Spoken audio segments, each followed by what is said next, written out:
So ఒక చర్చ కొంతమంది లేవనెత్తున్నారు ఏంటంటే వెలమ రాజ్యం పోయింది రెడ్డి రాజ్యం వచ్చింది అంటున్నారు. మధు యాష్కి గౌడ్గా మీ అభిప్రాయం ఏంటి?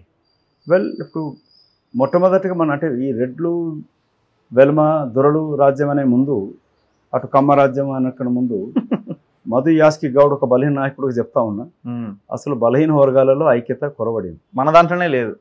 సో అసలు నిజం ఎల్బీ నగర్లో రఘు ఇద్దరు రెడ్లు ఉన్నప్పుడు బీసీ నాయకుడిని గెలవాలి అక్కడ. అత్యధిక శాతం బీసీ నాయకులు ఉన్నారు అక్కడ, బీసీ ప్రజలు ఉన్నారు అక్కడ, గౌడ కులస్తులు కూడా ఉన్నారు, అయినా గెలవలే. సో ఈ చైతన్యం రానంత కాలం దొరల రాజ్యం, రెడ్ల రాజ్యం, కమ్మ రాజ్యం, వెలమ రాజ్యం జరుగుతూనే ఉంటాయి. ఎస్సీ ఎస్టీ బీసీ మైనార్టీల ఐక్యత లేనప్పుడు, అవగాహన లేనప్పుడు, చైతన్యం లేనప్పుడు ఇవి జరుగుతూనే ఉంటాయి. నా పాయింట్ ఏంటంటే సరే అది ఒక లైన్. అది నేను అంటున్నా, గవర్నమెంట్ మీరు కులగణన అంటున్నారు, బీసీలకు పెద్ద పీట ఇవన్నీ మాట్లాడుతున్నారు, మొన్న అసెంబ్లీలో తీర్మానం పెట్టినారు. చేస్తున్న రిక్రూట్మెంట్స్లో, జరుగుతున్న అపాయింట్మెంట్స్లో బీసీలకు ఎన్ని ఇస్తున్నారు అన్నది ప్రధానమైన పాయింట్. మొన్న అసెంబ్లీ ఎలక్షన్స్లో పెద్దగా న్యాయం జరగలే, పెద్దగా కాదు అసలే జరగలే ఒక రకంగా చెప్పాలంటే, అని ఓడిపోయే స్థానాలు ఉన్నాయి. ఇప్పుడు ఎంపీ ఎలక్షన్స్లో జరుగుతుందంటే పెద్ద క్వశ్చన్ మార్కే. మళ్ళా గదే ఓడిపోయే స్థానాల పేర్లు, టఫ్ ఫైట్ ఉన్న పేర్లే ప్రధానంగా వినిపిస్తూ ఉన్నాయి. నామినేటెడ్ పోస్టులో ఏమైనా న్యాయం జరుగుతుందంటే అక్కడ కూడా ఏం పెద్దగా కనబడట్లేదు. ఏం లేరు. మొన్న ఎమ్మెల్సీ 2 సీట్లు వచ్చినప్పుడు ఒకటి బీసీకి ఇచ్చినాడు, రాజ్యసభ సీట్లలో 2 వచ్చినప్పుడు కూడా ఒకటి బీసీకి ఇవ్వడం జరిగింది. సాక్షాత్తు మల్లికార్జున ఖర్గే గారు చెప్పినారు, రాష్ట్ర నాయకత్వం ఇంకొక అగ్ర కులస్తుని ప్రమోట్ చేస్తూ ఉంటే నేను బీసీ నాయకుడికి ఇస్తున్నాను చెప్పి కూడా వారు కామెంట్ చేసినట్టు తెలిసింది. సో అట్లా మీకు 2 సీట్లు వచ్చినప్పుడు రాజ్యసభ ఎమ్మెల్సీ తీసుకుంటే ఒక బీసీ నాయకుడికి ఇవ్వడం జరిగింది, బీసీ కులస్తుకి ఇవ్వడం జరిగింది. ఇంకా నామినేటెడ్ పోస్టులు వేసేటి ఉన్నాయి తొందరలో, వాటిలో కూడా న్యాయం జరగాలి. నేను అంటే వ్యక్తిగతం కాకుండా ఈ వర్గం నుంచి వచ్చిన ఆ వర్గం కొరకు పోరాటం చేస్తూనే ఉంటాను. ఇది నిరంతర పోరాటం రఘు, 100 సంవత్సరాల నుంచి అన్యాయం జరుగుతూనే ఉన్నది. సో కంటిన్యూ పోరాటం అది. ఇంకా నార్త్ ఇండియాలో జరిగిన ఏదైతే కులగణన పైన కానీ లేక బలహీన వర్గాల యొక్క నాయకత్వం ఎట్లా పెంపొందింది, అట్లాగే దళిత నాయకత్వం కూడా. పాయింట్ ఏంటంటే ఇంకా సదరన్ ఇండియాలో తమిళనాడు జరిగింది, కర్ణాటకలో ఉంది, ఇంకా తెలంగాణ ఆంధ్రప్రదేశ్లో జరగాల్సిన అవసరం. ఇప్పుడు మీరు అపోజిషన్లో ఉన్నప్పుడు గెలుపు గుర్రాలు గెలిచే వాళ్ళకి ఇస్తే ఈ లైన్ కొంతవరకు పనిచేయొచ్చేమో. అధికారంలోకి వచ్చిన తర్వాత, రాజ్యం మీ చేతిలో ఉన్న తర్వాత గెలిపించుకోవడానికి అవకాశాలు ఎక్కువ ఉంటాయి కదా. బీసీ నాయకుడిని, డబ్బులు లేని లీడర్ అయినా సరే, మంచి లీడర్ అయితే ఆయన గెలిపించుకోవడానికి అవకాశాలు ఉంటాయి. సో అవకాశాన్ని ఉపయోగించుకొని ఈ వర్గాలన్నీ ముందుకు తీసుకెళ్లే ప్రయత్నం చేయాలి కదా. ఇప్పుడు నల్గొండలో ఇప్పుడు మెదక్ బీసీ అంటున్నారు, జహీరాబాద్ బీసీ అంటున్నారు, హైదరాబాద్ బీసీ అంటున్నారు. ఇప్పుడు హైదరాబాద్ బీసీ అంటున్నారు. హైదరాబాద్లో బీసీకి ఇచ్చి ఏం చేస్తారు? మళ్ళీ ఓడగొట్టి ఓడిపోయింది అని అంటారు. ఆ సంఖ్య చెప్పుకోవడానికి పనికొస్తుంది. ఇప్పుడు నల్గొండ ఇవ్వాలి బీసీకి, భువనగిరి బీసీకి ఇవ్వాలి, ఖమ్మం బీసీకి ఇవ్వాలి అనుకుంటే మరి అవెందుకు ఇవ్వరు? ఇది ఇవన్నీ ఊహాగానాలే, సీట్ల ఫైనలైజేషన్ కాలేదు. సో ఒక ఎమ్మెల్యే గారు చెప్తా ఉన్నారు కదా, కొన్ని బీసీ వాళ్ళకి ఇన్ని సీట్లు ఇస్తామని చెప్తా ఉన్నారు. సో నేను గతంలో బీసీల గురించి మాట్లాడడం, పోరాటం చేయడం జరిగింది. కులగణన అనేది రాహుల్ గాంధీ గారు నిక్కచ్చుకున్నాడు.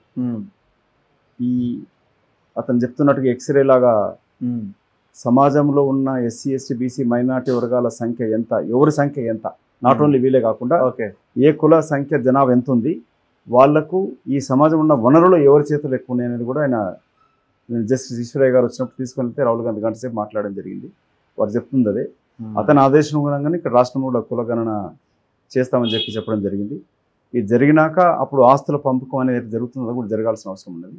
సో మీరు అన్నట్టుగా ఇది ఎన్ని సీట్లు పార్లమెంట్ ఇస్తే అనేది ఇంకా ఫైనల్ కాలేదు. అది screening committee, state election committee మేము రిపోర్ట్ పంపించడం జరిగింది. సో దీంట్లో ముఖ్యమంత్రి గారు కూడా పదే చెప్తా ఉన్నాడు ఇస్తామని చెప్పి. గతం 2009 మీరు తీసుకుంటే కూడా మనం అత్యధిక సీట్లు గెలిచినప్పుడు కూడా ఎక్కువ మంది బీసీ నాయకులు గెలవడం జరిగింది అప్పుడు.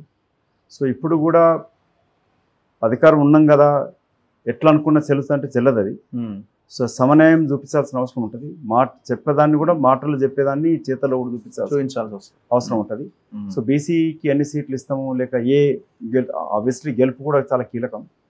సో గెలుపు దాంతో చూసుకుంటూనే ఐ థింక్ గవర్నమెంట్ కాన్షియస్గా ఉందని భావిస్తా ఉన్నాను. తప్పులు జరిగినప్పుడు నేను ముఖ్యమంత్రి రాజశేఖర్ గారు ఉన్నప్పుడు ప్రశ్నించి ఎదిరించడం జరిగింది, తెలంగాణ వ్యతిరేకించినప్పుడు. సో అట్లా నేను పార్టీలో ఉంటూనే, పార్టీ క్రమశిక్షణ పాటిస్తూనే, పార్టీ యొక్క బాగు కొరకు ఏ విధంగా సొంతంగా సాక్రిఫైస్ చేసినాం.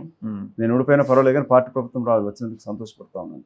అట్లాగే తెలంగాణ వచ్చినాక ఓడిపోయిన కేవీ కృష్ణ కూడా బాధపడలేదు. ఓకే. కానీ రాష్ట్రం వచ్చిన దానికి ఇప్పటికి కూడా రఘు నేను నిన్న ఫ్లైట్లో వస్తున్నా కూడా ప్రజలు ఇంక ఎంతోమంది గుర్తుంచుకుంటారు.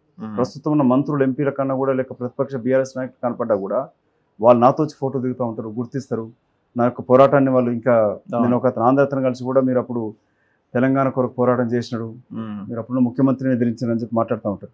సో ఆ గుర్తింపు చాలు. జీవితకాలం అధికారం ఉండము లేక పదవులలో ఉండము, ఉన్న కాలంలో ఏం చేసిందనేది ముఖ్యం. అందుకే మా ప్రభుత్వం అధికారం ఉన్నప్పుడు కూడా తప్పులను చేస్తుంటే సరిదిద్దుకునే అవకాశం కాంగ్రెస్ పార్టీలో ఉంటుంది, బీజేపీలో కూడా లేదు. బీజేపీ పార్టీ కూడా ఏడుస్తూ ఉంటారు వాళ్ళు, వాళ్ళకి ఇద్దరే 1, 2 వాళ్ళ తప్ప కింద వరకు మాట్లాడుకునే అవకాశం కూడా లేదు, లేక వాళ్ళు సంభాషించుకుని ప్రశ్నించుకుని లేక సరిదిద్దుకునే అవకాశం కూడా వాళ్ళకి ఇవ్వరు. సో మీరు కాంగ్రెస్ పార్టీ ఉంది కాబట్టి ప్లీజ్ అంటే కొంచెం ఓపిక పట్టొచ్చు మీరు. ప్రభుత్వం వచ్చి ఇంకా 100 రోజులు కూడా కాలే. ఓకే. సో 100 రోజులు చేసి చాలా కార్యక్రమాలు చేస్తూ ఉన్నారు. ఇచ్చిన హామీ తప్పకుండా నెరవేరుస్తుంది. ప్రభుత్వ వనరులు ఎట్లా పెంచుకోవాలనే దానిపైన కూడా మేము చేస్తూ ఉన్నాం. సో బీసీ వర్గాలకు కూడా న్యాయం జరగాల్సిందే, ఎస్సీ ఎస్టీ వర్గాలకు కూడా చేయాల్సిందే, మైనార్టీ వర్గాలకు కూడా చేయాల్సిందే. సో రాహుల్ గాంధీ గారు పదే మధ్యప్రదేశ్ ఎన్నికలు ఓడిపోవడానికి కారణం కులగణన మాట్లాడేందుకు అంటూ కూడా తను వెనక్కి తగ్గలే. ఓకే. గెలుపోవటంల పైన ఆధారపడకుండా నమ్మిన సిద్ధాంతాన్ని కొరకు, సామాజిక న్యాయం కొరకు, సమసమాజ స్థాపన కొరకు రాహుల్ గాంధీ గారు కట్టుబడి ఉన్నారు. అతని నాయకత్వాన్ని పనిచేసి ఏ రాష్ట్ర ప్రభుత్వాలైనా సరే అతనికి కాంగ్రెస్ అధ్యక్షుడు మల్లికార్జున ఖర్గే గారు అండగా ఉన్నారు. సో తెలంగాణ ప్రభుత్వం కూడా అటు కర్ణాటకలో నేను నిన్న 2 రోజులు అక్కడ కాన్స్టిట్యూషన్ పైన నేషనల్ యూనిటీ పైన కూడా 2 రోజులు సెమినార్ చేయడం జరిగింది. దాంట్లో అత్యధికంగా ఎస్సీ ఎస్టీ బీసీ మైనార్టీలకు చెందాల్సిన రాజ్యాంగపరంగా చెందాల్సిన హక్కులని కాపాడడానికి కొరకు కూడా చర్చ జరిగింది. అక్కడ దేశం మొత్తం నలుమూల నుంచి వచ్చింది ఇక్కడ. సో రేపటి నెక్స్ట్ ఇయర్లో ఇక్కడ తెలంగాణ చేయాలని వాళ్ళు సూచించినారు. సో గౌరవ ముఖ్యమంత్రి ఉప ముఖ్యమంత్రి కూడా దానికి అంగీకారం కూడా చెప్పినారు.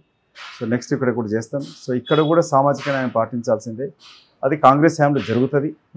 సో ముఖ్యమంత్రి గారు కూడా దాంట్లో చాలా కాన్షియస్గా ఉన్నాడు, సో ఉప ముఖ్యమంత్రి ఉన్నాడు.